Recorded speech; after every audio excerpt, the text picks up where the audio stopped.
Good afternoon, everyone. Welcome. Seonde batsan, kionde da.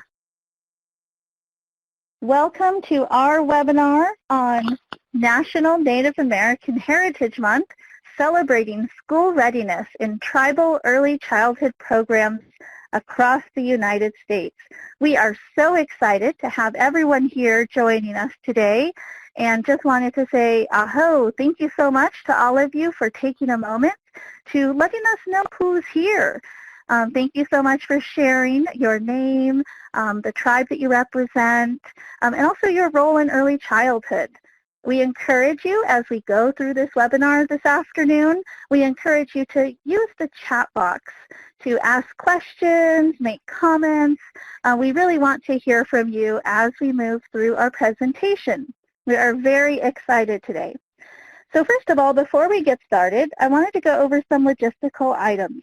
So first of all, this webinar is being recorded for future reference.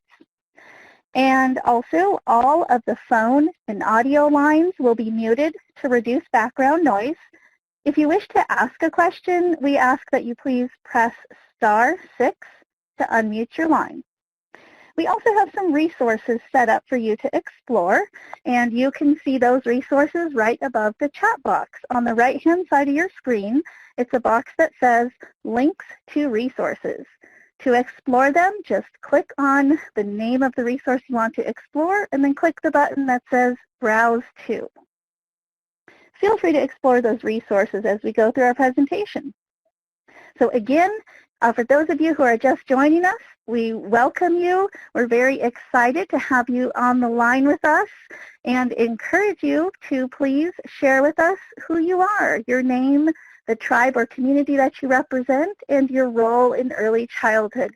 And thank you so much to all of you who have shared with us already. All right, well, let's get started. Ako.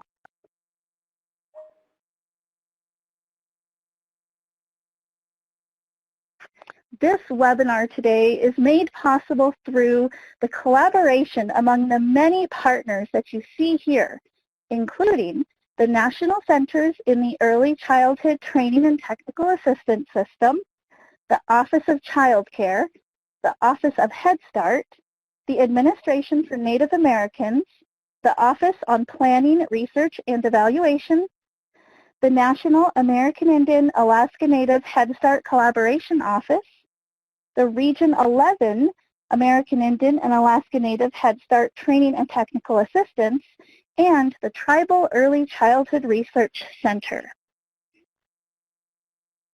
So during the presentation today, you'll hear from all of the representatives of the partners that you saw on the previous slide, and all of the presenters that you'll hear from today are open to taking questions. So feel free as you listen to ask your questions using the chat box on your screen. We are especially pleased to welcome our Child Care Development Fund grantee spotlight presenter, Pigeon Big Crow of the Oglala Sioux Tribe, and our Head Start grantee spotlight presenter, Tina Sanook of the Eastern Band of Cherokee Indians, and our Tribal Home Visiting grantee spotlight presenter, Lisa Abramson Martin of the Intertribal Council of Michigan. Our goal today is to raise awareness of the tribal, regional, and national activities that are occurring across the country as tribal nations work to implement school readiness initiatives. We look forward to sharing ideas and resources and perhaps even some inspiration with you today. So first, we're going to hear from the Administration for Children and Families for welcoming remarks. Next, we're going to hear from our honored grantee spotlight presenters as they share about their programs. Then we'll highlight national level efforts that support school readiness.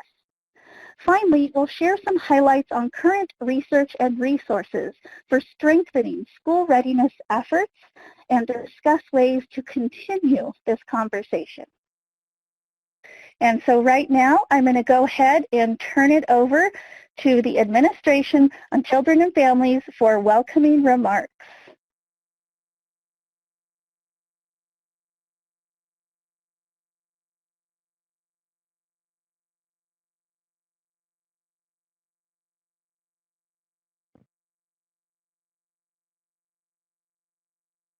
And Jennifer, you might have to press *6.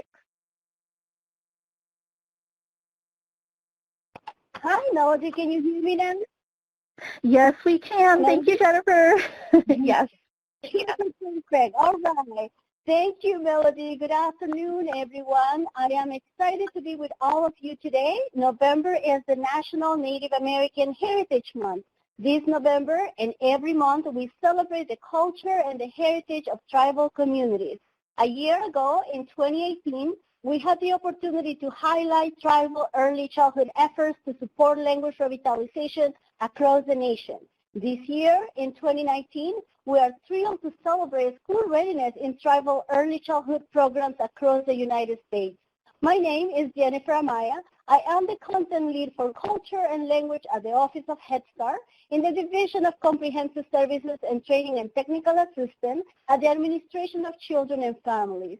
A few months ago, the ACF TNTA Equity, Inclusiveness, and Culturally and Linguistic Responsive Practices Tribal Subcommittee Work Group began the planning of today's webinar. We knew that we wanted to share with all of you the multiple approaches and steps taken by our tribal communities to support children and families for success in school and beyond. This webinar is an example of effective cross-federal, state, and local programs collaborations that energizes the TNTA network to strengthen and support school readiness efforts that are underway across tribal early childhood programs. The Office of Head Start, since the inception of Head Start and Early Head Start programs, has supported the implementation of culturally and linguistic responsive practices to meet the individual needs of diverse children, families, and their communities. In the summer of 1965, the Office of Head Start launched 34 American Indian and Alaskan Native Head Start programs. Today, over 40,000 American Indian and Alaskan Native children and their families are served by Head Start. Just like the U.S. population at large, Head Start families represent the increasing diversity of our nation. For background purposes, there are 12 regions from federal management of the Office of Head Start, 10 of which are geographically based. The other 2 are defined by the population served. Region 11 serves children and families operated by federally recognized American Indian and Alaskan Native tribes. There are 143 AIAN Head Start and 81 Early Head Start programs across the United States. These programs serve over 25,000 children, the majority of whom are tribal children and their families. Head Start commitment to support culturally and linguistic responsive practices are embedded in the Head Start program performance standards, which support the efforts of American Indian and Alaska Native programs to incorporate their tribal languages into children's services. In the current standards, a new education standard explicitly reaffirms its ongoing commitment to support for tribal language revitalization efforts. We know that language and culture are essential to children's identity and development and support their school readiness. Now, I also wanted to share with you a heartfelt messages from Region 11 Program Manager Todd Lerjun-Tongaru, who has very personal experiences to share with all of us. Here is Todd messages to all of us. Hello, AIAN, and happy Native American Heritage Month. I wanted to thank everyone who made it a priority to join our webinar today. Through my 10 years with the Office of Head Start, I had the honor to see the progression of our programs and the evolution of services provided within our own tribal communities. Recently, I had the privilege of visiting several programs, and it was so refreshing to see the work that is being done and see the children who ultimately benefit from the hard work that everybody is doing. For me, it is especially meaningful because it's impossible not to look at these children and feel a reverence for them and remember that at one point in time, I was that child. I'm so sure so many of you had the same experiences, and the connections keep us committed to ensuring that these children and their families receive the support they need. The connection also motivates me every day 100% that everything I do, I know that matters. It depends, no matter how large or small the task may be, there is a child and a family somewhere who will be impacted. I cannot put into words how important and how impactful the work we do every day is. The children who walk in our classrooms today will be leading your communities into years to come. The work that happens every day in the classroom with every child is our contribution to the future of our communities. This work is a huge privilege and also a responsibility. I hope we all find this month to celebrate our families, communities, and our cultures, and recognize what makes tribal communities so unique and special. Additional, I wish everyone across the country a warm and safe holiday season. Thank you. So in closing, I hope you enjoyed today's presentation and continue to join our efforts to support the value of maintaining tribal cultural and linguistic heritage, which is the foundation of the school success and beyond. So before I end my remarks and introduce you to my colleague, Jim Henry, from the Office of Child Care, I also wanted to thank all of you who are participating in today's webinar for your ongoing effort, your daily commitment, and your passion to provide high-quality services to American Indian and Alaska Native and their tribal children, their families, and their Native communities. A special thank you to the Administration of Native American Commissioner for joining us today and doing the closing remarks. Once again, thank you, Melody, and I'm transitioning to Jim Henry. Thank you, Jennifer. This is Jim Henry, and I'm with the Office of Child Care, and I hope you can hear me. Melody, let me know if you can't. I want to welcome everybody to this national webinar and recognize that we're celebrating National Native Heritage Month. Yes, we do have a month, but I celebrate every month. And it's an important topic is what is school readiness? You know, when different people think about different things when you're talking about school readiness. Educators have a certain definition. Child care providers have a certain definition. Parents and caregivers have a certain definition. So I think as a part of an exercise just to be more expressive ourselves, in the chat box, can you type a few words on what you think school readiness is? And we'll see if we can touch on some of those topics as the presenters are sharing their information with you. The other thing I wanted to mention is that with the Child Care and Development Fund, there's a lot of flexibility on the type of services that can be provided, especially around school readiness. And when we're thinking about school readiness, it's how to prepare children for kindergarten, basically. So what do Native children need to know before they're going into kindergarten? And everybody's at various levels. A lot of it has to do with access.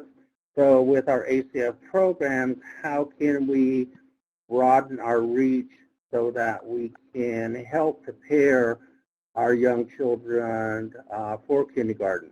And it can be basic things, listening and asking questions, thinking about your action before performing something, learning about sharing, understanding words. You know, there's a big disparity with our number of words that we actually know as young people, which is different from the general society, and basic communication. You know, you don't hear a lot of NNAHM or what ifs or all that. So again, how do you prepare our Native children for kindergarten? Again, with the Office of Child Care funds, there's a lot of flexibility. And if you're not using some of those funds on school readiness, contact your program specialist and we can help you with ideas and suggestions.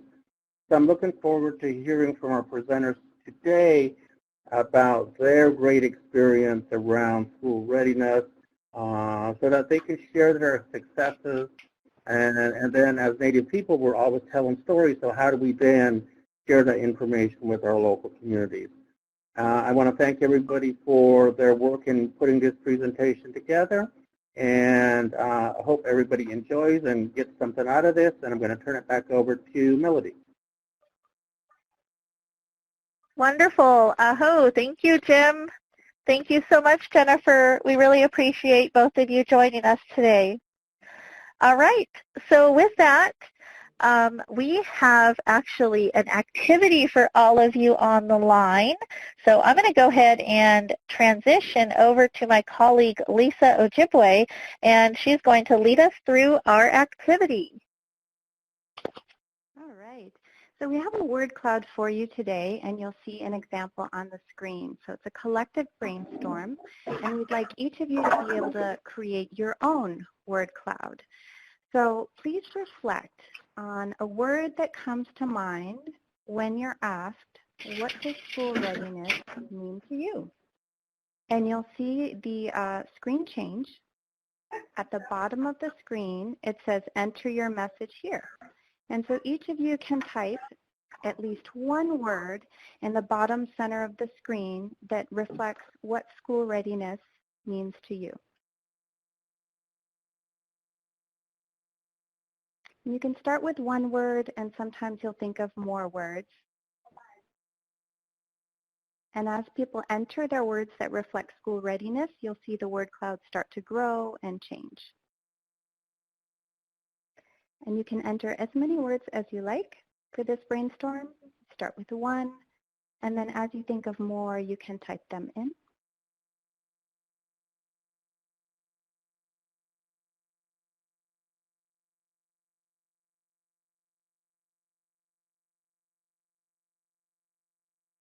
All right, so I see confidence and engage and social emotional, security, life goals. I see strong supportive parents, self-help, teamwork, and self-regulation. You'll notice some of the larger font words are words that came up by multiple participants, so they show larger, such as social and skills and foundation, language, preparation, confidence, excitement, quality, support, to be ready. Quality has come up a few times. Enthusiasm, healthy development. So we have a nice brainstorm going. Independence,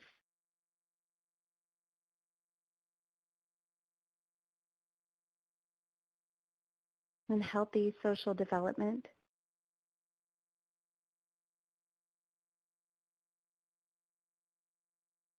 And readiness pops up in large font. So a lot of people use keywords like ready and social and skills, secure, healthy, foundation, the child, emotional, milestones, engagement, connection, acceptance, goals, play, preparation, play skills, security, culture, yes, parents. So there are a lot of elements to school readiness, and all of you are creating a beautiful word cloud that represents what school readiness means to you and to your communities and the families that you serve. So while you're finishing up your brainstorm, I'm going to ask my colleague to download and save this so that your collective brainstorm and word cloud could be sent out after you as follow-up to today's session. And we'll give you a couple more minutes to finish typing in all your thoughts. And then we're going to switch the screen back to the presentation.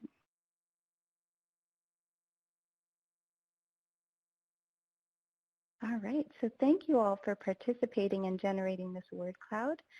With that, I'm going to hand it over to my colleague Shar, who's going to introduce our first guest speaker.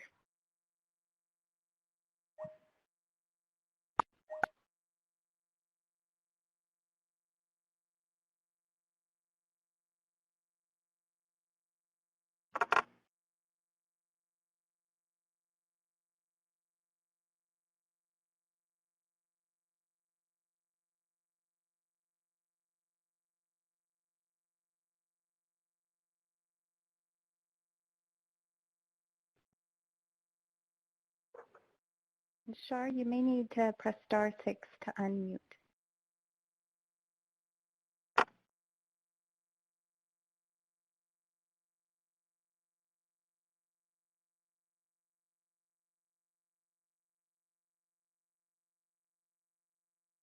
All right. So just wanted to say we just are so excited to have our Child Care and Development Fund Tribal Grantee Spotlight. We have Pigeon Big Crow with the Oglala Sioux Tribe Child Care and Development Fund program out of South Dakota. And so very excited. So Pigeon, I'm going to go ahead and turn the presentation over to you. Okay, thank you, Shar.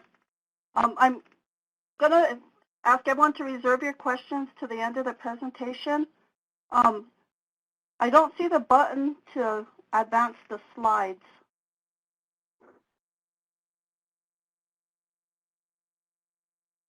Is somebody going to advance the slide? Okay. All right. Well, thank you for introducing me, Shar. I'm really honored to be one of the highlights for the school readiness in tribal early child care. The Oglala Sioux Tribe Child Care STEAM program, as we're calling it, has been in existence for about a year now. We started testing it last year in November, and we started implementing the actual practice in January. It's been going really great all throughout the reservation. We've actually had some of the schools reach out and ask us to come in and do presentations for them. We've also had other tribes reach out and ask us to bring our STAR Lab out. We're currently in the process of doing some more work in the STAR Lab. So it's been really great. It's been exciting for not just myself as the director of the child care program, but for the staff who are seeing the excitement come from the children that we present to. Okay, so I'm not sure where my slide went, but my first slide is a quote from Albert Einstein. I figured if I said it, you guys probably wouldn't take too much thought of it, but if Albert Einstein says it, then yeah, it's got to be true. And if it's on Facebook where I got this, it definitely has to be 100% true. So Albert Einstein says, play is the highest form of research. And we all know as early childhood teachers and administrators that definitely is true. Play from children teaches a lot. And so often it's being taken out of curriculum. Especially even in early childhood programs, play is, especially free play, is not so much encouraged as, teach them to read, teach them to, their letters, their numbers, their colors. That's all part of school readiness, and I applaud those efforts as well, but there's so much more to school readiness. School readiness, as we have come to know it, is teaching kids and children how to think, not what to think, but how to think. It's allowing our children to question, what they're being told and asking themselves, do I believe this? Can I prove it? Can you show me an example?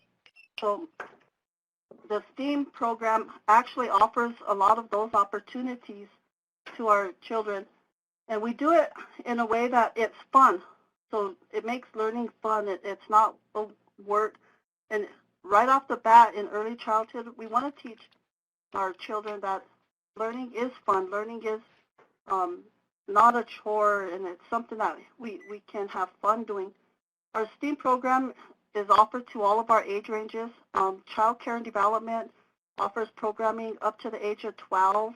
And being so new, we don't really know how we're going to continue to provide service to children once they age out of the child care program, but we're constantly working on upgrades and changes and adapting. So the baby STEAM is our birth to 4-year-old. I don't know if you guys can all see the screen, but the next slide is STEAM programming. So it describes baby STEAM as a birth to 4-year-old program where infants and toddlers are taught to become more self-aware of their surroundings and their senses. Sounds, we use like the drum a lot, we use flutes a lot, we use bells, a lot of different types of instruments that make sound, and children seem to respond really well to it. They'll look around, the babies will hear a sound, the drums, and the drum starts, they sit up and their eyes open, they start looking around for where the sound is coming from. So with sound play, tactile play, it's exposing the babies to different feels, touches, soft objects, grainy objects, squishy objects, hard objects. It's just giving them exposure to different types of tactiles, and also to help them develop their gross and fine motor skills. We give them a lot of opportunity to touch a lot of different toys. The thing about our culture and toys is that we didn't always share toys. If a baby was going to make something personal, such as a favorite rattle or a favorite animal that they like to play with, we like to keep that with the baby because it helps develop that sense of security, that sense of connectedness. So we don't always have the toys out for everybody to share. So we make sure that the babies feel engaged and that they're secure there. So with the fine and gross motor skills, a lot of our programming is done down low on the floor level. It's rare that you'll see the adult standing up above a crib or above a walker, stroller, carrier, things of that nature. We try everything down below. Yeah, there we go. We're right there. So that's baby STEAM. Baby STEAM also has a really cute, I don't have a picture of it up, but it has a really cute play area. A lot of the different things that I've talked about with the sound, and even have an outdoor classroom for baby STEAM. STEAM is for the preschool to school age, like I said, so that would be 5 years old up to 12 years old. And the STEAM programming right now is mobile because with the brand new Child Care and Development Fund increase in funding, we are able to build a center. So we're in the process of building a center, and the center is really exciting. It's going to be sitting next to the Boys and Girls Club, and it's accessible, by foot for a lot of the children 10 to 12 years old. It's got an outdoor classroom. It's going to be really exciting. So, I'm sure we'll be highlighting that in the future sometime. But our STEAM programming is really big on our natural surroundings, nature awareness. With the natural surroundings, as natives, we had always been out in nature, learning and observing nature. A lot of our traditions and our even our superstitions come from nature.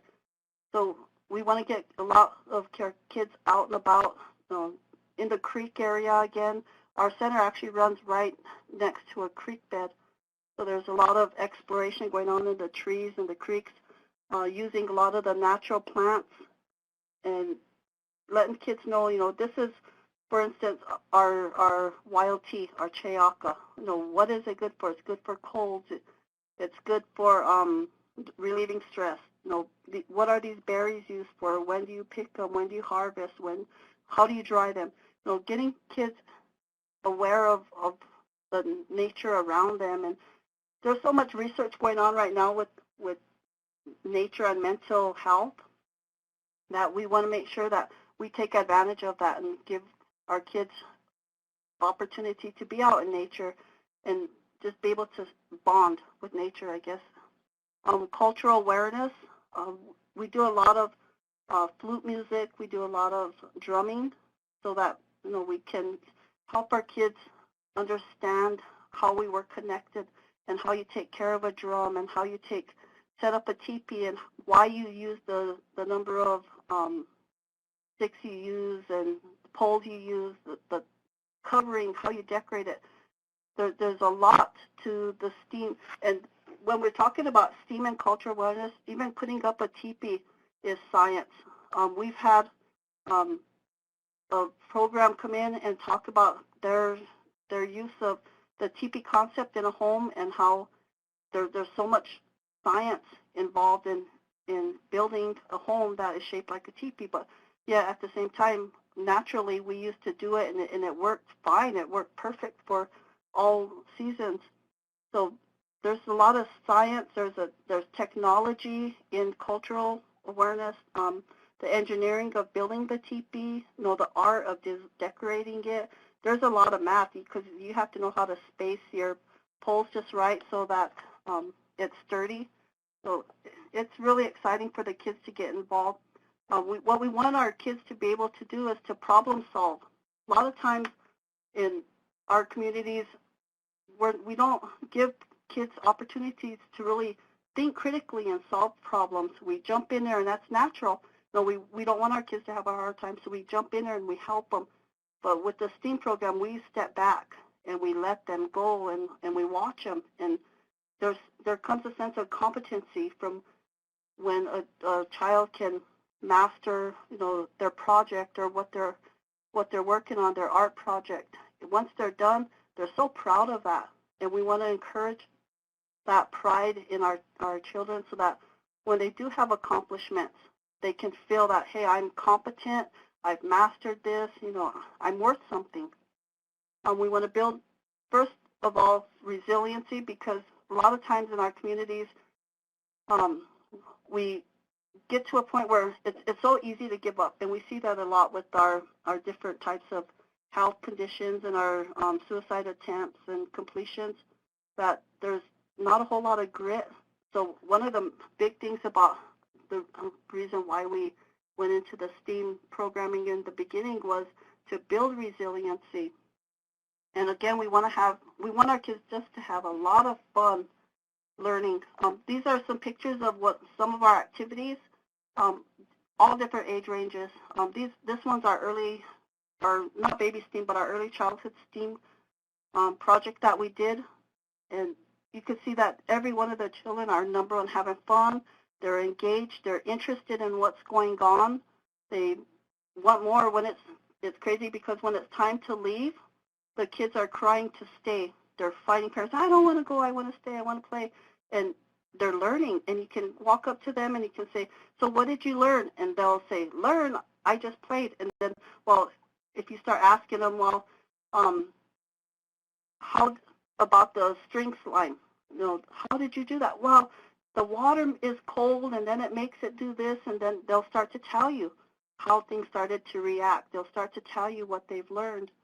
So it's really exciting to watch them play and learn at the same time, and then they're like, hey, by the way, I did learn. That's really cool. So the kids are really engaged and enjoy. Every time we come to a different community, the kids, it's so awesome to see the kids' faces light up. And I can't wait for them to be able to walk into our STEAM center and have that opportunity every single day of the week. We're currently working on the building for one, and we're opening one off-site. Probably within the next 5 to 6 weeks it should be open. So there's really exciting things going on in STEAM programming. When you talk about science, technology, engineering, arts, and math, it doesn't seem like that's something that kids will really get interested in, especially when you say math. But the kids that come to our STEAM programs, they run first off to the science area, and then they go to the math, and they just gravitate there. It's just a big draw for them. So it's exciting. I get really worked up talking about it because I see the kids' faces. I see them when they walk in and they see the projects laid out on the tables and divided up into the different STEAM areas. So the science, the technology of our programming, it's not just using computers, but it's using any tool that can be useful. So it's also developing a different way of thinking for our children that we serve. The engineering, that's one of the big parts that is really what I see is the adults and the children interacting the most is in the engineering, because it's part building. There's always a parent that's willing to jump in and say, hey, let's build this, and then they get together and they start building things, and once they're done building it, it's so fun to watch them step back and take a look and say, we did this together, it's really cool. And then it's also really fun when the kids get done and they take a look and they say, oh yeah, okay, cool, and then they knock it over, and then they just laugh and they have a really good time knocking it over after they built it. So after the pictures, our last slide, like I said, school readiness, one of the big things that we talked about with our kindergarten teachers at our summit was how do we get kids ready for you when they come to kindergarten, because the college says, well, they don't come from college or from high school prepared. High school says they don't come from grade school prepared, and then grade school says, well, preschool, and preschool says Head Start, and then Head Start says, well, they don't come from home prepared. So what our motto has been is the buck stops here. We're not going to say it's anybody's fault. We'll take responsibility. We'll do what we can to promote resiliency. We'll do what we can to promote parent involvement. We'll do everything we can to get kids ready for school. And so the teachers have said, well, we need, our kids to be more resilient by the time they get to kindergarten. And we thought, well, okay, so how do we do that? So we engaged a positive youth development strategy whereby, number one, kids definitely need to feel safe and emotionally stable. Secondly, children experience a sense of self-belonging and ownership. So when they come and they have their own toys in the baby steam, that's a sense of belonging. I own this toy. It's mine. Nobody else is going to play with it. I can share it, but it's still mine. Number three, children develop a sense of self-worth. Again, even in babies, when you see babies, sit up and are surprised that they're sitting or standing, and kids finish their projects and want to show them off, and they're proud of what they've done, that's developing self-worth. Children develop quality relationships with peers and adults. And with the STEAM approach, it's very interactive. So children are always working with an adult or have an adult nearby to, answer a question or help them find the answer to a question. So it's really engaging between adults and children. And then also, children develop an understanding of our Lakota values, and you can use your local tribal values, but it's good and it helps to instill the Native traditional values. And one of the values that is consistent across tribes is the value of teaching children a trade. So if we're talking about building and it's interactive, so that's something that's consistent throughout all of our tribes. Number 6, children feel pride and accountability that comes with mastery. It's so awesome to see when a kid gets done with their projects or their art project or something that they built and they want to show it off. It's not, you can see the pride in the child, but you can also feel it. And I go around and it's awesome because they come and say, look and see what I did, look and see, so it's really great to be able to walk around, and I'm usually the one taking the pictures, but I get to walk around and all the kids say, look at this, look what I did. So I guess I'm going to be starting to wrap up. I'm running through my time here. And I wasn't able to keep up on the questions, but I guess I can see them now. So, yeah, building resiliency, that was like our main thing, and then it got, like, you could put in the school readiness into all of the STEAM activities. It's just been really awesome, guys, and thank you for your attention to our program here. If you have any questions, go ahead and type them in now. I can see them.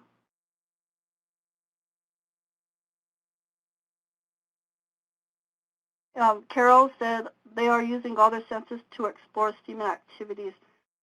It's really something that's great because, especially with the STAR Lab, when you go in there, the STAR Lab, it's shaped in a big dome, and so there's engagement from all of the kids. We had the kids from the immersion school, the Lakota immersion school, come in, and they primarily speak Lakota, but the presentation was given in English, and although they didn't understand all of it, they were able to see the stars and see when we left Earth and we went to the moon and turned around and looked at the Earth again. They started cheering. Even though they couldn't fully understand, they knew what was going on, and it was so awesome to be able to show the children, and we've had children of all ages come into Star Lab, show them, what the stars look like, where the constellations are, and the Lakota star stories. how those connect to the constellations, so that when they go back home and in the evening and they're looking up and they see the night sky, they can also see the constellations that they were taught in our star lab. So it connects them to the learning that we've given them and to the learning that they can go back and share with their friends, their relatives, even their parents. So that's been really great. Are there any? Yes? There was one question in the chat from Gloria Shirt, and she was wondering if she could come and tour your program. Yes, that's possible. And then Henry Quickbear says, what's your approach on teaching the babies the Lakota language and culture when we have to teach the English way also? In the child care programs and the Head Start programs now, it's encouraged to teach culture and language. And so there's always time that can be set aside or worked into the day. It's those basic commands. We partner with our Lakota Immersion School, and so they come in and they teach our staff how to do basic commands right alongside of all the colors, the numbers. They're being taught in both languages. So the first thing you really need to do is educate the staff. And once the staff are comfortable and educated in teaching language, especially language, then they're more comfortable passing, like Inaji, to, instead of saying, stop that, get away from there, don't do that, you can't be doing it. All you got to say is one word, and it means all of that. So if a child is told Inaji, that means you just stop what you're doing. If you're taking toys away from someone, they know one word, that's all you got to say. So once the staff are comfortable with the language, then it filters to the children, and they can best engage children that way. Thank you so much, Pigeon. Unfortunately, we're out of time. If anyone has additional questions for Pigeon, just type them into the chat box, and if we have time at the end, we can get answers for you. Pigeon, I would love to come visit your program as well. Looking forward to talking to you more again in the future. So with Thank that, you. I am going Everybody coming along with us. Yep, thank you. I'm going to pass it off to Carol now. You can hear me okay? Hi everyone, can you hear me okay? Yes, yes, okay. Can. Yes, hi everyone. This is Carol Bellamy. I'm the Systems Specialist for Region 11 OHS TTA Network. I'm really excited to be here on this presentation today. And we want to highlight one of our grantees from North Carolina. A director is going to share what they're doing with school readiness goals. Ms. Tina Sanook from the Eastern Band of Cherokee Indians. So thank you. Shio, can you hear me? Hi, Tina. Yes, we can.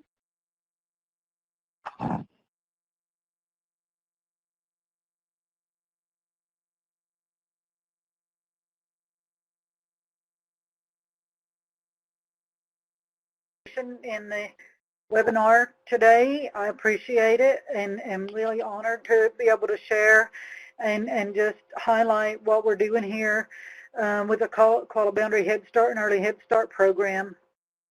We serve 96 babies.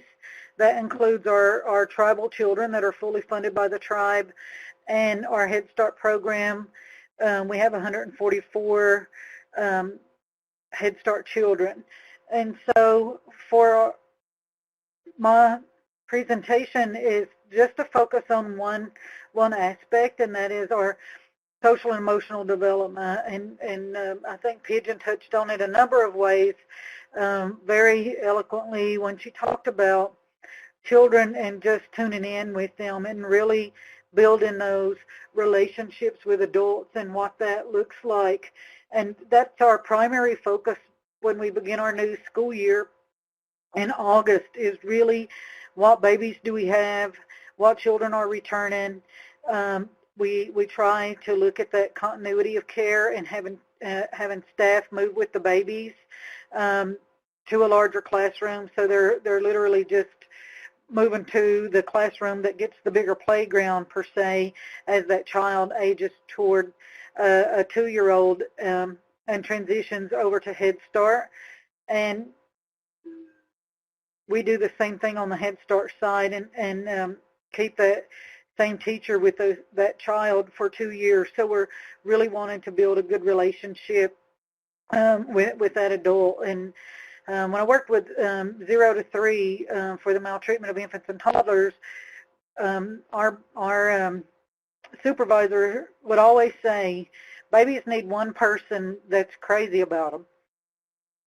And if we can find that one person that's going to make that connection with that child, hug that child, and let that child know that, you know, you're in my world, good things are going to come.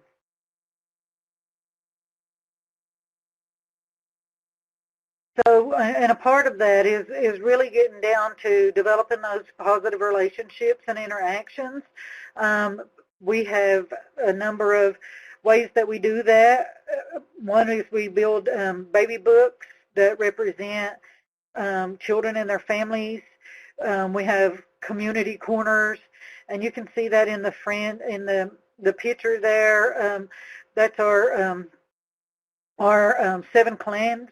And then we have lots of community pictures that coincide with those community corners, and it can be significant places that children go to. It can be our ceremonial grounds. It could be our Gadua fields for our mother town. It can be just a picture of one of the children's grandparents that they've chosen to put on the board. And then how we let children identify and express their emotions in a variety of ways, and how as adults we tune in and recognize those emotions, whether it's a baby that's crying and you know that baby's cry, if it's really just wanting to be picked up and held versus I'm wet and I want my diaper changed right now. And those kind of emotions. And then how do children want to be identified when they come into a classroom? So we look at, you know, our greetings for the day. Does a child want a high five? Do they want a hug? Do they want a fist bump? Do they just want a pat on the back? Or just nod at me and I'm good to go? So all of those making connections are extremely important, along with developing a sense of family, community, and culture. Because we have children 8 hours and we operate on a 10-hour day, sometimes we do have a baby here for 10 hours. And so we truly are that second caregiver in that baby's life, in that Head Start child's life, where they're really building that sense of belonging within their classroom, on the playground, with the other teachers that are coming into the classroom that maybe just are that floater that's giving them a break. And then the people that are coming into the classroom, like our Friends of the Cherokee, these are all employees of the local Indian village. And then in the fall time, when tourist season ends here, because that's a lot of our economy, then the Friends of the Cherokee begin to come into the classrooms. They'll do flute music, they do drumming, and we begin to teach children our Cherokee cultural values and ways, and along with our language and the books that we've got incorporating Cherokee throughout the day. So all with those, we're really excited about sharing with children what community looks like in the classroom and how that works with the different presenters that are coming in to share with them. Can I get the next slide? So some of the ways that we've really taken a step back to look at this, because we have staff that come on board that we take staff. Head Start, I think, is wonderful in their training opportunities, and so we have parents that come on board as a teacher assistant, as a cook, as a bus driver, and we begin to train them in regards to how we want those best relationships to be in place with children. So one of the ways that we do that is looking at CEFL and the social emotional framework. And that is that we're, number one, supporting families where they are at. This year we have 86 grandparents or other caregivers that are raising children other than their own.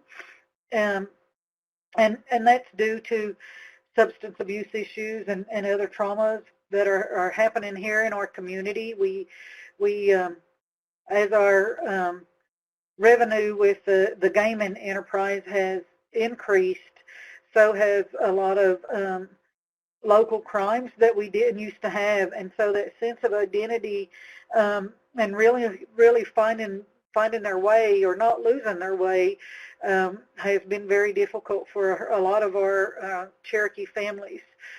So we've looked to other, our mental health provider, Anna Laniski, that means New Beginnings, to really network with our families and seeing how we can support them where they're at and what they might need.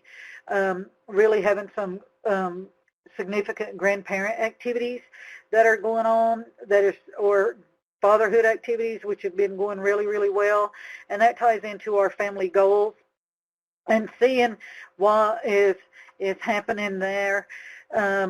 If a child's you want to support that child in regards to being able to go from crawling to walking, and how can you support that? Or if it's something more difficult, like I've just taken in this child who has some real sensory hardships that are going on and don't know how to control their emotions. What are some good things that I can use in my home to help me and the other siblings in my home to help make this transition better for this new baby that we've got? So meeting those families where we're at, building family goals, looking at CEFL, and for the infants and toddlers we use the Tippy Toes, which really looks at those, supporting those relationships and that workforce, that foundation. You know, you've got to have a good foundation to be able to grow, and so we really are putting a lot of time and energy, and some of the TNTA money that Head Start is generous to give, and to build in this workforce to say this is what is most important to us, is building these relationships with our children, with our families, and what that looks like as soon as we enter the program for the day, and even what happens when families go home at the end of the day. So we are building our Teachers Foundation through education, and part of that training has been on adverse childhood adverse childhood effects, or ACEs. So that's been a really big focus because of the substance abuse, the deaths, the crimes that are taking families away because somebody's been put in jail. And so not only for the children that we've had in our program, but also for other staff members here. So we want to also be able to support our coworkers because they're just another extension of our own families. We are spending so much time together. We need to build and support each other and where we're at, and really make sure that teachers know that they matter. It's not just teaching for a time, but we really care about what's happening with them and what's going on in their family as well. And we also have a lot of our staff here that are parents with their own children that are here or in one of the other programs that is nearby. Can I get the next slide? One of our partnerships and what we're looking at building, especially in regards to social emotional, is our Head Start Yoga and Gardening partnership, and that's in conjunction with a PAN grant with one of our partnering agencies under the Public Health and Human Services as our umbrella. for our program, and Cherokee's Choices works with our program, and then they also do a summer program with older children that have also experienced traumas. And so we want to make sure these children are resilient and build some of those resiliency skills. And so in this picture with the yoga, you can see the children are feeling their heartbeat. So they had just been up increasing their heartbeat with some physical activity, and that can be learning how to do jumping jacks, standing up, jumping up and down, and then they run around the mat. And there's different songs that are playing, and throughout the activities, they're feeling their heart and how fast their heart's beating. So then they have their cool down moment where they can start to look and say, hey, my heart was beating really, really fast, and now it's starting to slow down, and I'm calming down now. And so in regards to the yoga, when we look at those resiliency factors, then we can also sense in to some positive physical sensations, like how does the floor feel when we're sitting on the floor? You know, how does my butt feel when I'm sitting in the chair in this hard surface? And can I feel grounded? Those types of things are what we're teaching in the yoga class. And just like Pigeon talked about in gardening, nature and earth is just such a healing and alive force that our children, we're really focusing on doing more garden beds. So we have garden beds outside of each individual classroom on the playgrounds, and then we fenced in a little bit more of outside of our kitchen and put 15 garden beds. So not only are we tying in our culture and the importance that gardening has been to our Cherokee people, but also coinciding that with a lot of our Cherokee words. So if we're growing our three sisters, which is Shelu, Tayu, Wagiga, that's our corn, beans, and squash. And we can teach those kind of lessons, and the legend of the strawberries, you know, the legend, some of our creation stories with Shelu for corn, and we're intertwining all of those and importance of what our culture is, what our heritage is, what our language is, and really letting those children know how grounded they are, and giving them a sense of identity while they're here in our program, but while also what that it looks like in regards to their own family. Can I get the next slide? So in part of the looking at those resiliency tools, we've had a program that's through Western Carolina University, and you can Google them. This is actually a direct quote from them, and I just noticed I didn't and give them credit for that. But the Reconnect for Resiliency are trainings that are trauma-informed, resiliency-focused, and they offer practical strategies that individuals, organizations, and whole communities can use to promote balance and well-being. We teach about trauma, the brain, and the human nervous system in a way that participants of all ages, educations, or backgrounds can understand. Our simple, teachable format is designed for anyone to learn.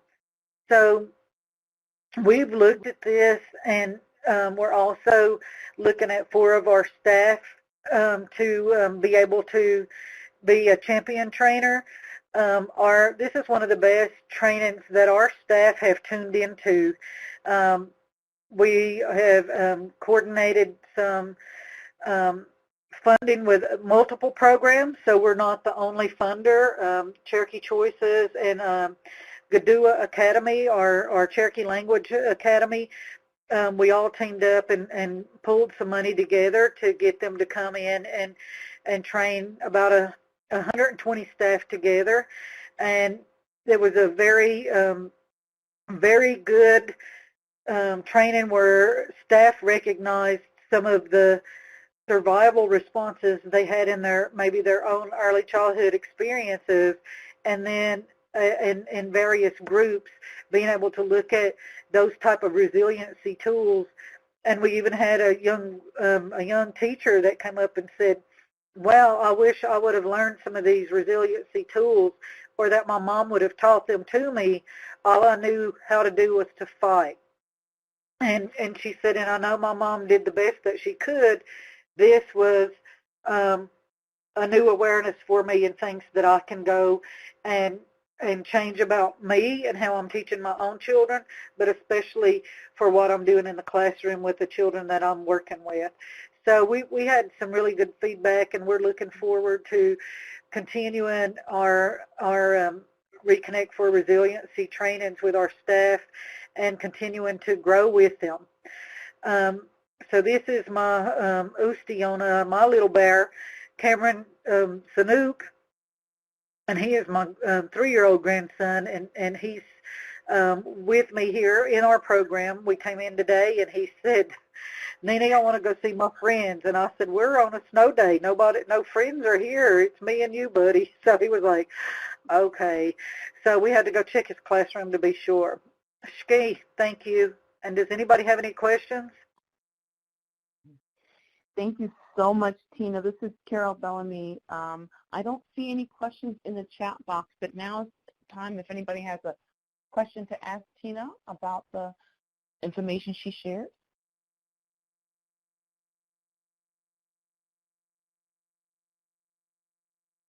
Well, thank you so much, Tina, for sharing. I don't see any questions. We're going to keep it moving. If questions come up, we can always address them. Thank you.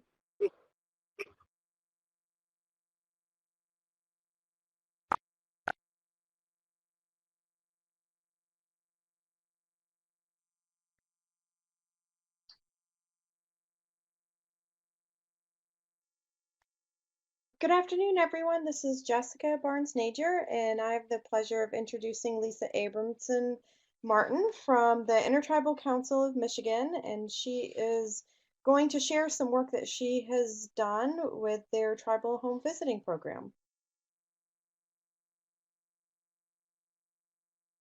Hello, can you hear me?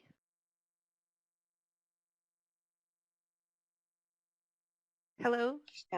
Yes, we can. Yes, Okay, thank you. Winabuju nindinoe maganidug awan ikwe indigenakas makademigaze indigenakas makwado dambao tugun and donjaba anishinaabe kwayandao. Good afternoon, everyone. My name is Lisa Martin. I'm really honored to be on this call, especially with the other presenters doing just amazing work across our communities. I work at the Intertribal Council of Michigan, as was mentioned, for our Tribal McVie Home Visiting Program. I'm a member of the Sault Ste. Marie Tribe of Chippewa Indians. A little background, Intertribal Council of Michigan is a consortium of the federally recognized tribes in Michigan. Our governing board are the tribal chairpersons of each tribe in Michigan. So we are a tribal organization, recognized as a tribal organization. Our Healthy Start Family Spirit program delivers home visiting services to pregnant, postpartum moms, babies, and caregivers to 12 tribes in Michigan and 1 urban tribal organization. I'm here with you today to share about the supplemental curriculum that we developed for our home visiting program for our families that supports early learning. It's called Quinoa. Quinoa is Ojibwemoan for to learn by observing, and it's a supplemental curriculum to the Family Spirit curriculum that we utilize to deliver home visiting services. In thinking about what to talk about today, I felt like how and why we developed Quinoa was as important as the curriculum itself. We have been, as an organization, providing home visiting services through the Healthy Start program for more than 20 years. And our journey with Quinoa started about 7 years ago when we were awarded the Tribal McVie grant, which extended our home visiting service population from prenatal to age 2 up to the age of 5 years old. So age 3 to 5 was a new age category for us to provide services to our communities. We realized we needed to update the services we provided because we already were seeing drop-offs in participation and retention at around 18 months. And so we knew that we needed something different in terms of what we were doing to serve them. When we did a project needs assessment, we also found out that our children were entering Head Start already delayed in language, literacy, and numeracy skills. We didn't intend at the outset to develop our own curriculum. We thought that there would be enough resources to pick and choose from what we would have to be able to provide services to family in the areas of language, literacy, and numeracy. And we found out as we moved forward that it was really hard to find resources that resonated with us and that fit the specific needs we had identified that could be delivered in the context of a home visit. So we decided we would create our own materials. And again, we thought that this would be easy to do, to compile some resources, make some adaptations as needed, and to reflect what we needed to serve our community and connect it to our culture and our language, but we were wrong again. So in order to work in line with our overreaching vision of providing something to our participating sites, our communities, to be meaningful and connected to the communities we were serving, we relied on our project partners to help us develop a tool that felt right for us to use. And so I really can't underscore enough how important our partners were in contributing to first identifying the need to do our own curriculum and then identifying resources to actually develop the tools that we would use within the home visit. Our Head Start and Early Head Start partners, Michigan State University partners, and then what was called the Head Start National Center on Cultural and Linguistic Responsiveness were critical in guiding us to resources, and in particular the Making It Work process to develop home visiting lesson materials that were grounded in our culture and our lifeways and connected to early learning science. So I can't say enough about those partners that took a lot. They're very everybody working in early childhood, early Head Start and Head Start, and all of our partners are very busy people, and they took a lot of time to help us out, and we really wouldn't have been able to develop what we developed without them. The National Center adapted the Making It Work process to fit the needs of a home visiting program like ours. We involved our Head Start and Early Head Start partners, community members, and language speakers in that development process, along with our home visitors, to make our program materials. And then through this process, Quinoa was developed. We were supported to do this also, definitely worth mention, by our tribal McVie and our project officers and their supports and technical assistance providers. And the process they set up for us to fluidly yet clearly develop and revise, and then develop and revise again the project, was a really critical success for the outcome of Quinoa. They supported us in making informed and structured changes as we move forward with the project and evaluation, because sometimes what you plan at the beginning doesn't really play out or doesn't work. And so they worked with us to make sure at the end that we had something that would resonate with us and that would work for all of us. They also really supported our vision to make sure that the work we were doing was meaningful and grounded in the inherent strength of our way of life. And we've heard that over and over on this call. The connection to our way of life, the connection to our culture is so important. And we were glad to be able to work with materials, facilitators, and supports that also understood that importance. So the result is Quinoa, which is a 13-lesson curriculum that targets the areas for us, because we selected that and identified that as a need, of language, literacy, and numeracy grounded in the teachings of the medicine wheel. When you work with the Making It Work process, you pick a life way as part of the process. And because there are so many teachings from the medicine wheel, countless teachings of the medicine wheel, we decided that that was something broad enough that we could use among 12 tribal communities in Michigan and then an urban tribal population. So that was really important to us, that we could pick something that we could make adaptations to at the community level. Similar to what other presenters here have said, and I think I said this already, is that, you know, our way of life is connected in so many ways to learning opportunities. and making it work allowed us to connect that. Gikinawabe is, here's a picture of the components of our curriculum. Gikinawabe has a main binder with all of the lessons and supportive materials. It also has leave behind resources and games for the family to be able to use when the home visitor leaves the home and is done with the activity. Of note is a really big focus of ours on helping parents support their children's early learning. So while the home visitor comes into the home and does a lesson with the parent aimed at the child, the part of the curriculum that focuses on the parent is that we support the parent in doing the activity with their child so that that activity can extend beyond that home visit and hopefully will continue with the parent when they left. We also included our language, our Anishinaabemowin language and words in the curriculum where we could, and made the materials adaptable for regional dialects so that different communities could contact their tribal, cultural, or language departments and make sure that the materials were adapted if they needed to be for that community specifically. We completed an outcome evaluation of the utilization of the Gikinawabe curriculum at our home visiting sites. Our evaluation was a stepped wedge cluster randomization with supplemental qualitative evaluation through focus groups. So we did focus groups in addition to that quantitative analysis of our data. Home visiting sites were randomly assigned to treatment and comparison groups, and there was a delayed implementation of Gikinawabe for comparison sites. The points of measurement were at baseline, while treatment sites were implemented, while only treatment sites were implemented, and then after both sites were implemented.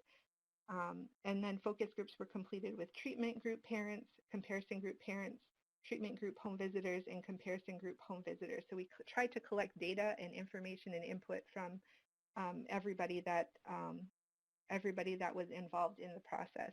And I have a lot of data around that, but not enough time to share it today. But what we found out was that there is evidence that Gikinawabe improves early learning skills in children, and that parents in the treatment sites had a more advanced understanding of early learning and their role in supporting their child's early learning. So those were really positive outcomes for us in our evaluation.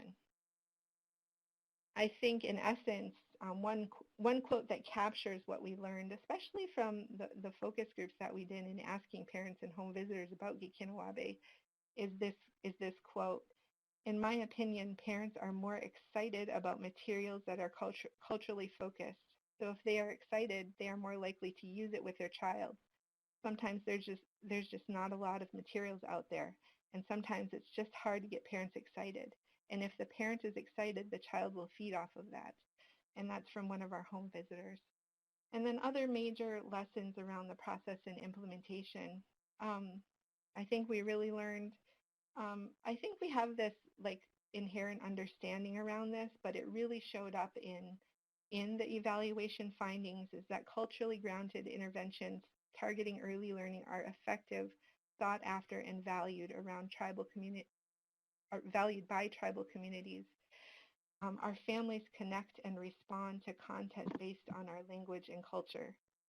Another finding that we had that's structured in the way that it was, home visitors, including community health workers, social workers, and nurses, are capable of effectively delivering home visiting content that focuses on early learning.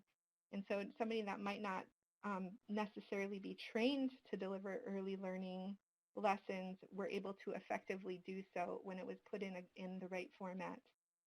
And then finally, it's feasible and effective for tribes to develop supplementary curricula at the community level that contain tribal, region, and community-specific materials that are grounded in science. So again, our way of life is a beautiful way of life that we have a lot to learn from and a lot to connect to the current science around early learning.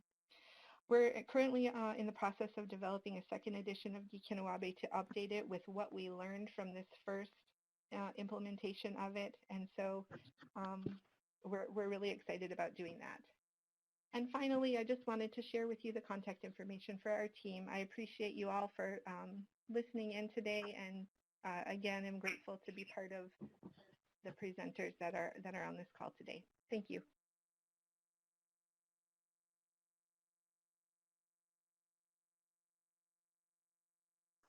Hey, Lisa, that was a great presentation. It's always a pleasure to hear about your work. Are there any questions that people have posed that we can discuss? Any last questions? And if you haven't posted any already, if you'd like to post some, feel free to do that now.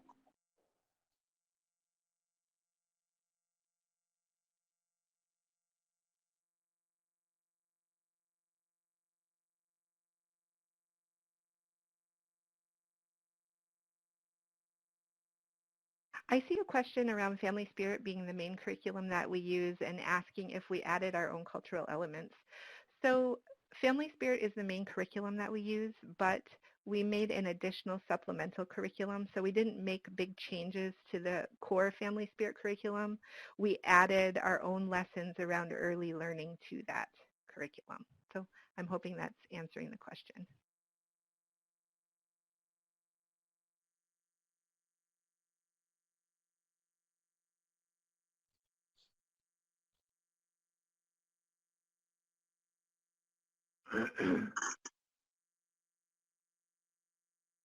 All right, great. Well, thank you so much, Lisa.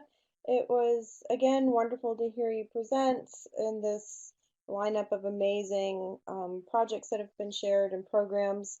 I'm now going to hand it over to Meryl, who is going to share a little bit of work, and then I'll come back on to share a little bit more of work that's been done through the American Indian Alaska Native Family and Child Experiences Survey.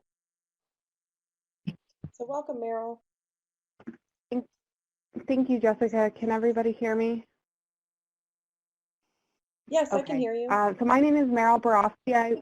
Oh, great. Okay.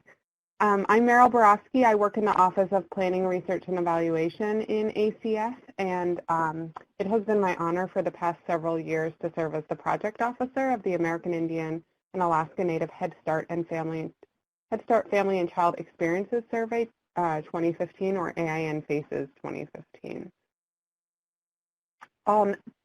AIAN FACES was a contract that we awarded to Mathematica Policy Research, but we conducted this study in close collaboration with the Tribal Early Childhood Research Center. Representatives from the TRC were part of our work group that really informed every aspect of the study, and Jessica, who I'm going to co-present with today, is a member of the TRC. Jennifer, in her opening remarks, talked a lot about what I was going to talk about on this slide, but for those of you that don't know, Head Start is operated in 12 regions from the federal perspective, and one of the regions, Region 11, are grants that are awarded to federally recognized tribes or tribal consortium, and this map just represents the 26 states where there is a Region 11 Head Start program. Something important to note is that not all children who attend Region 11 programs are AIAN, and not all American Indian and Alaska Native children who attend Head Start attend a Region 11 program. Actually, about half of the children, the American Indian and Alaska Native children who attend Head Start are served in our regionally based programs. But today we're going to be talking about the AIAN FACES study, which is a study of Region 11 Head Start children, families, programs, teachers. It was modeled after the FACES study, which is a national study of Head Start in regions 1 through 10. It began in 1997, but Region 11 had never been included in FACES for a variety of reasons that I think you would not surprise this group. But in 2012, we made a decision to really take a conscious effort, take the time that was necessary and get the input from our work group to design a study modeled after FACES, but different in a lot of important ways and do a separate study on Region 11. And so the findings that we're going to be sharing in a moment are from the 2015-2016 program year, but they are really the tip of all of the data that we collected. And we are currently actually in the field right now conducting another wave of AIN faces. With that, I think I'm going to hand it over to Jessica to share some findings. Great, thank you, Meryl. Now I'm going to share really briefly some of the data that we have around school readiness and also some components of the supports that classrooms have for children that include native language and culture.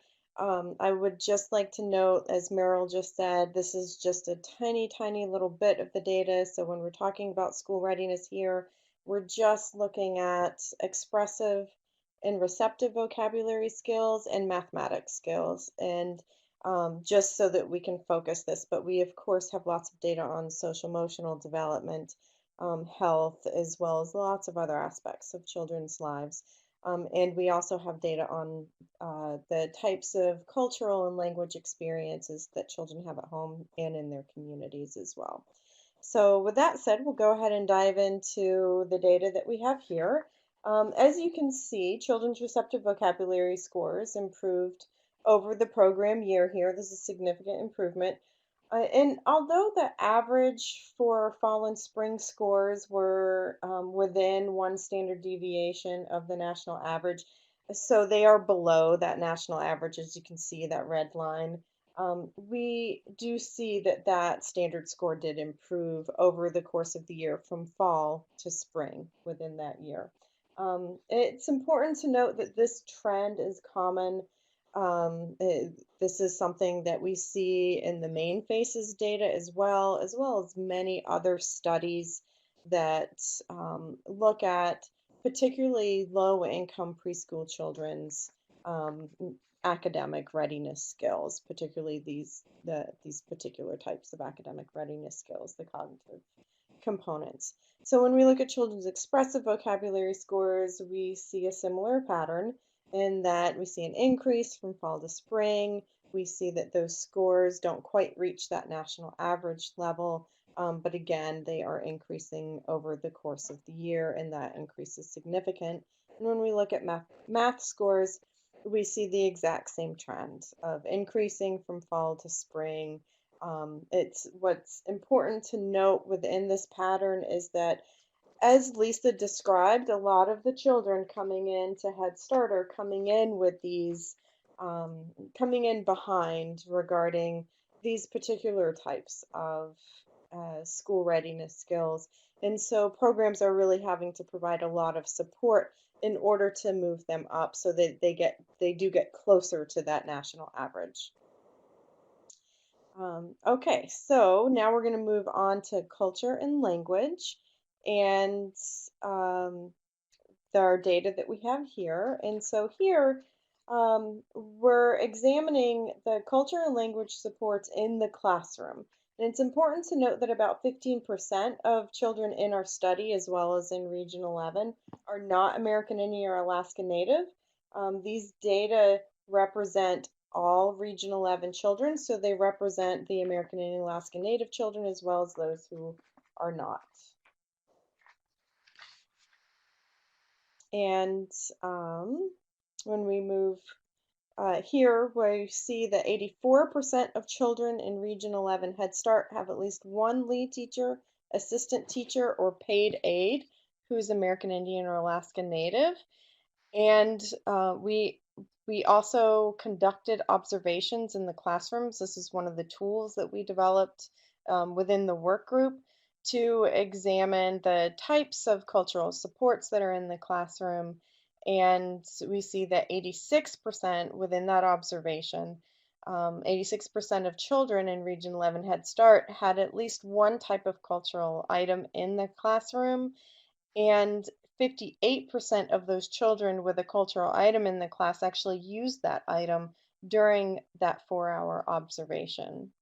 Still, data coming from that observation, we have nearly 2/3 of Region 11 Head Start children who are in classrooms where native language was observed, and of the 62% of children for whom we see native language use in that classroom during that 4-hour observation period, 53% were observed using native language in conversation, and 83% were observed using native language within a lesson or within curricular content.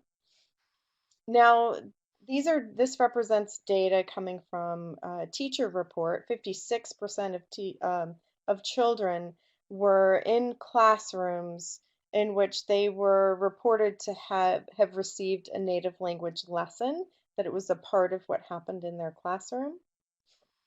And in contrast to the data where we see, at least half of children who are have exposure to native language and culture within their classroom, less than a quarter of Region 11 Head Start children are in classrooms in which culturally or locally designed curricular or assessment tools are used. And we do understand that there are a lot of good reasons for that, particularly as Lisa was talking about the time-intensive nature of developing your own curriculum. Even an add-on component, it requires a lot of resources. So that's not something a lot of people are able to do, but it's wonderful to see that we do have programs who are able to do that, who are doing that work. And so if you want more information, we have these slides here, and I believe they're on the resource list links as well. And if you have additional questions, please feel free to reach out using these links. So we appreciate being able to present the information to you. Again, we have lots more data. If people are interested, we're happy to talk with you about this study and also the different things that we're trying to do.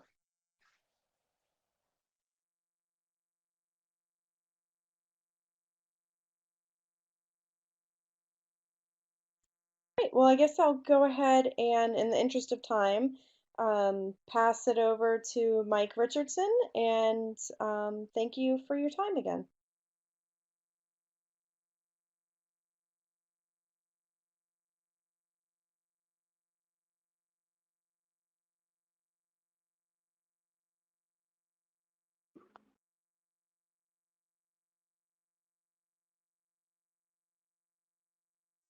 Mike, you might still be on mute.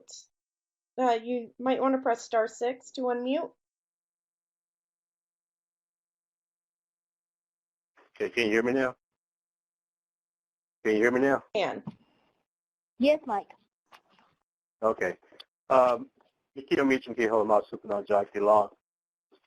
Mike Richardson Mikila Kiwa. Yiki Yane How Mikepo Ki Kilo Hook Latake Ki Magas Bihani. I wanted to say hello to everybody and welcome. In the interest of time, I'll try to make this very short. I wanted to start with the very first slide and just talk a little bit about the areas and so forth that we work in. The National Collab Office is kind of unique in what we do. We work in all 26 states that was listed before, 156 programs, over 200 tribes. We had an office of 2 people. Joanna Whitaker works as project manager. She's on the call as well. And you would see we cover a lot of areas, average about 2 weeks out of each month on the road at travel programs, at conferences, where we'll do multiple presentations on areas we're about to talk about. As you see on the chart that's before you, these are regional priorities that we have. We won't cover all of these in this presentation, mainly the ones that support the conversations already established, which is, I think this is a good place following the last presentation, talking about percentages and so forth. And these are areas that we directly work in. We're all going to talk about our regional priorities, which covers disabilities and language, which is a big part of what we do.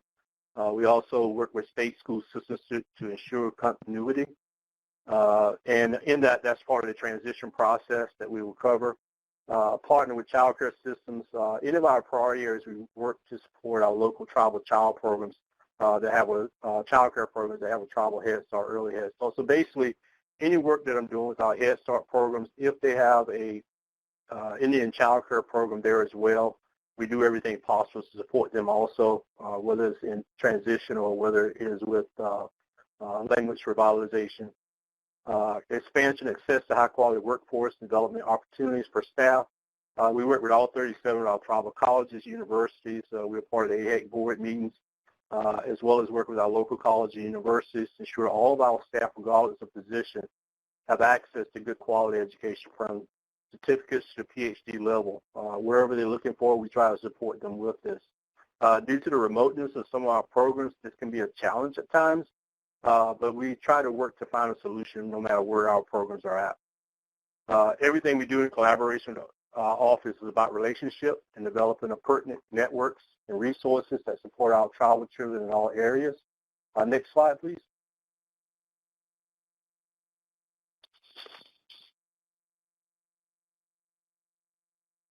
We're going to start with developing a relationship with local education agencies, as we call them LEAs. We encourage all of our programs to get an early start on learning who their LEA representatives are, who are easy to work with, who they need to help in negotiating LEA to tribal program support in transition and disabilities. This is a big area that we work very closely with, our programs with. This is one of the reasons we recommend we try to get our programs to begin their transition disability MOUs in March or April so they can meet early, learn the players, and have early discussion on areas that they may or may not agree on. This way we can work through these issues. We can get involved with this if there is an issue and advocate for them. Then we know the decision makers, the local program would know the decision makers and have MOUs in place before the end of the school year. So when new school year comes in, these issues have already been determined, or we become involved before it affects the program. And this is a big thing, and we'll talk about that as we go. And in the transition process, we work with our tribes to ensure that children are not just transitioning on the school education expectations, but also to inform the school of any disabilities issues, because we want to make sure there's a smooth transition for any child that has a disability. So if a child has autism or ADHD or any of the other long lists of delayed or any of the other areas, or they have a 504 plan, that the receiving school understands what those are. And maybe even some of the things has been put in place to help that child to transition in other areas. These are important. It helps the child to adapt quicker, and we think this is very important. But also the uniqueness with children due to language and culture that has been instilled in through their family, community, tribe, and Head Start on language and culture.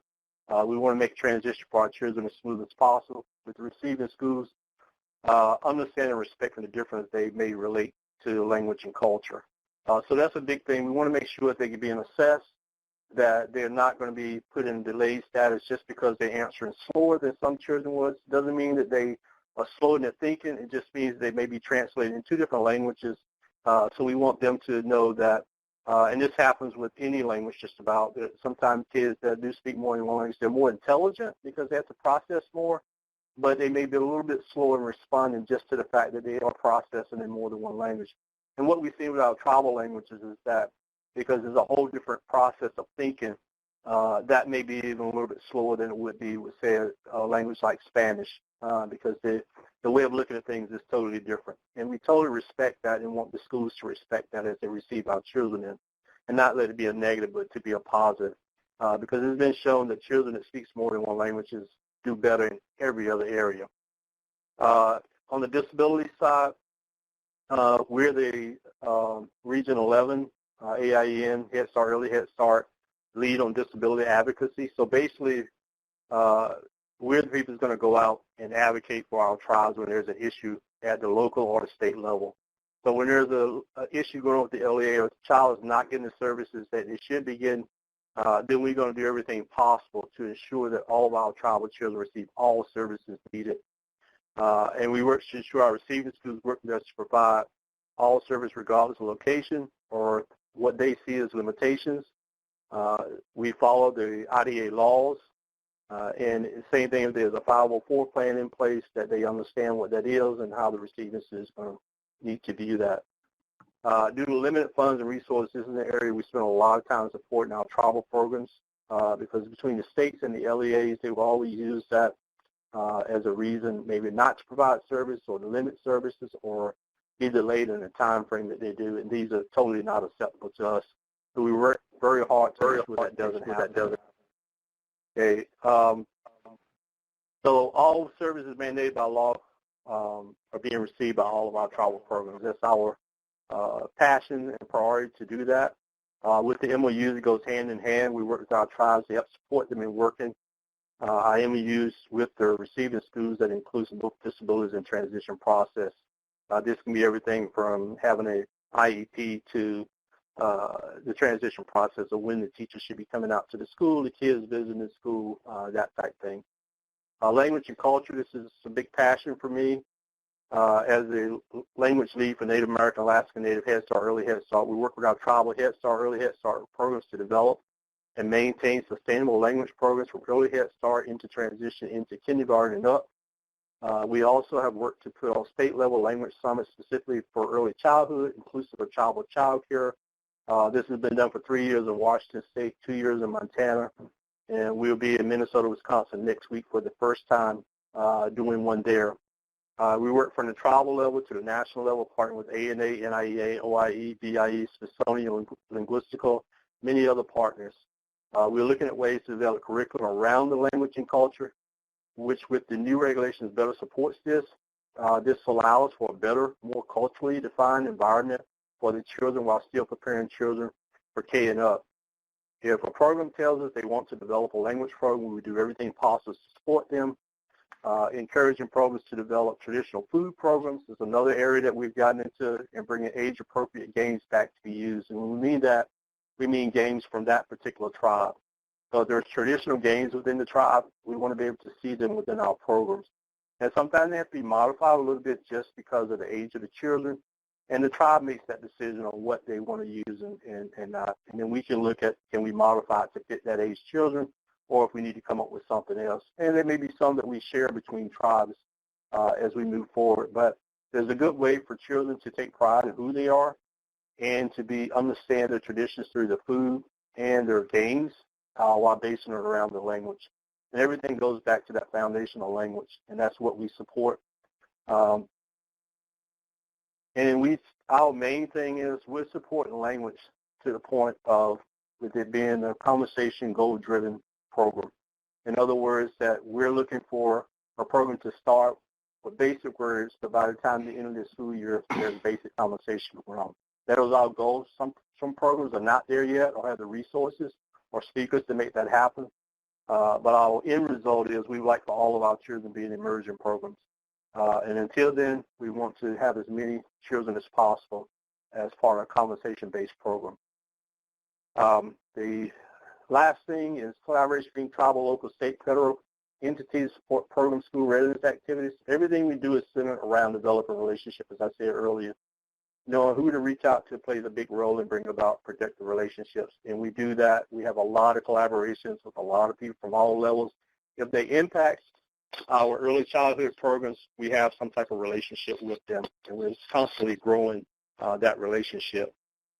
Are there any questions?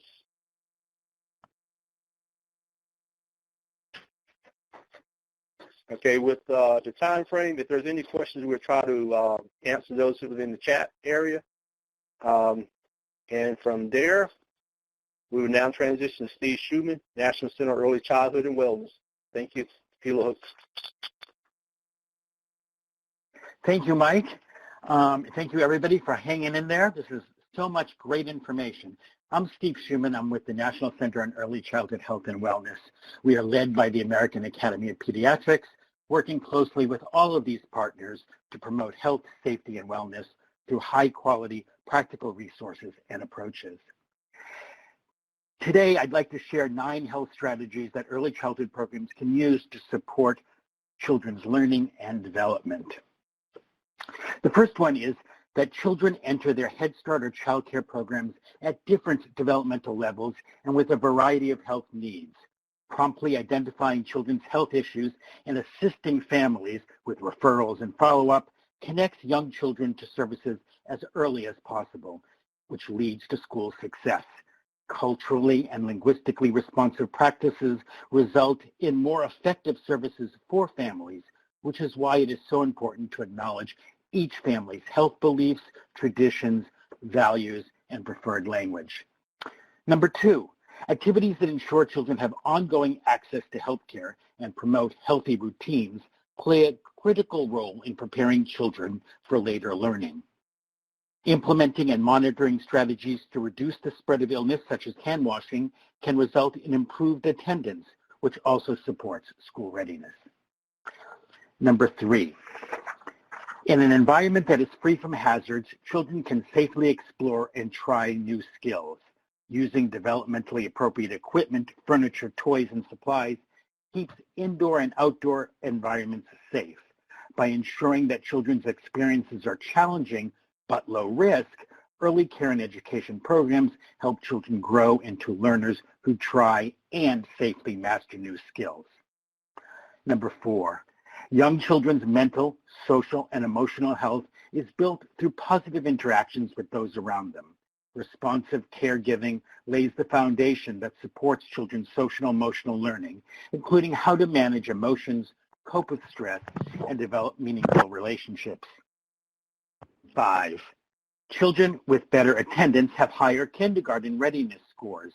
Studies show that students who are chronically absent in preschool are 5 times more likely to be chronically absent by 2nd grade.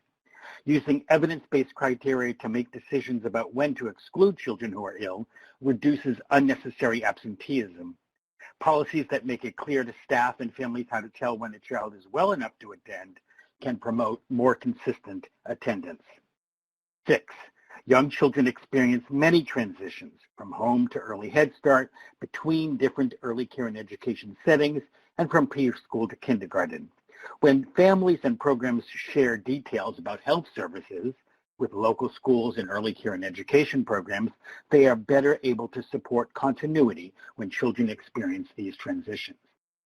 7, children with special health care needs are better able to develop in all domains when they have access to inclusive environments and individualized support to fully participate in program activities. An individual health care plan defines the specific ways the program will ensure the safe participation for children.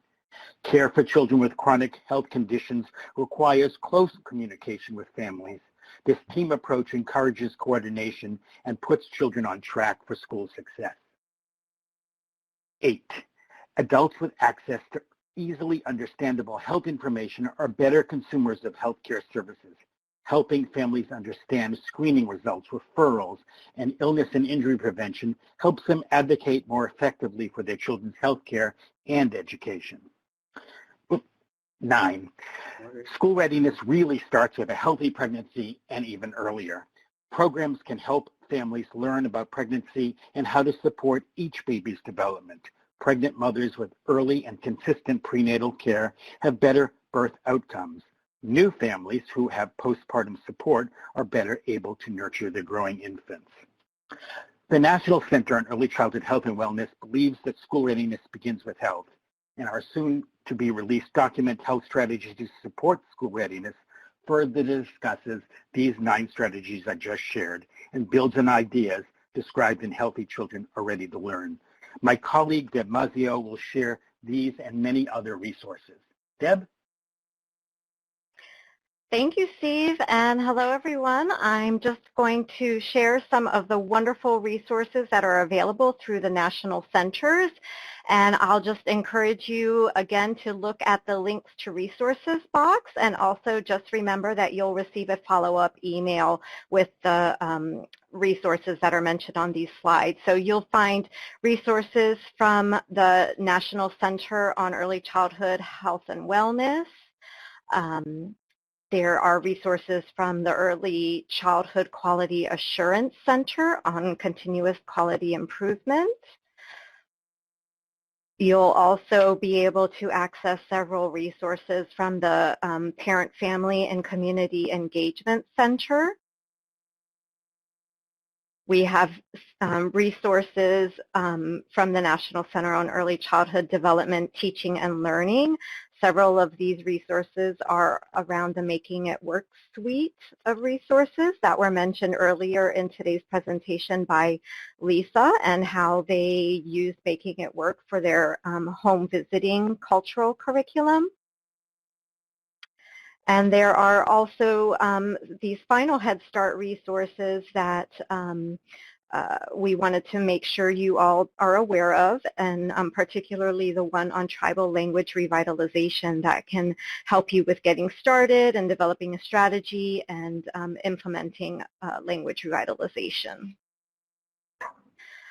Finally, we have some resources from the Tribal Early Childhood Research Center.